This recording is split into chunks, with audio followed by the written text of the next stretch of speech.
బయట గ్రూపులలో సర్క్యులేట్ చేస్తారు ఈ డాక్యుమెంట్ ఇంతవరకు వాళ్ళు సర్వే చేసినాం మేము ఒకటే రోజులు చేసినాం మేము చాలా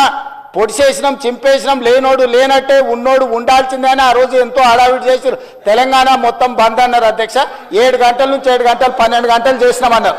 ఈ డాక్యుమెంటును మంత్రివర్గ సమావేశంలో పెట్టి మంత్రివర్గం ఎందుకు ఆమోదించలేదు ఈ డాక్యుమెంట్ను 10 సంవత్సరాలు ప్రభుత్వంలో ఉన్న వాళ్ళు శాసనసభలో ఎందుకు ప్రవేశపెట్టలేదు ఈ డాక్యుమెంట్కు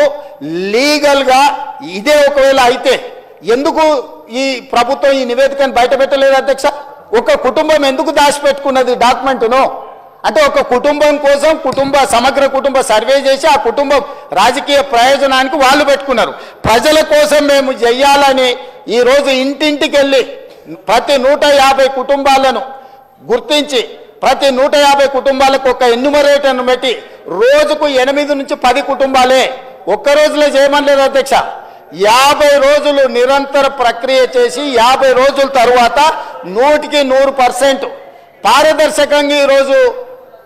సామాజిక ఆర్థిక రాజకీయ కులగణన సర్వే చేసి ఈరోజు ఇక్కడ పెడితే వాళ్ళు ఎక్కడో కాకి లెక్కలు తీసుకొచ్చి చెట్ల మీద ఇస్తరాకులు కుట్టినట్టు ఎక్కడెక్కడో వివరాలు తీసుకొచ్చి సభలు పెట్టి ఈ సభను ఎందుకు తప్పుదో పట్టిస్తారు అధ్యక్ష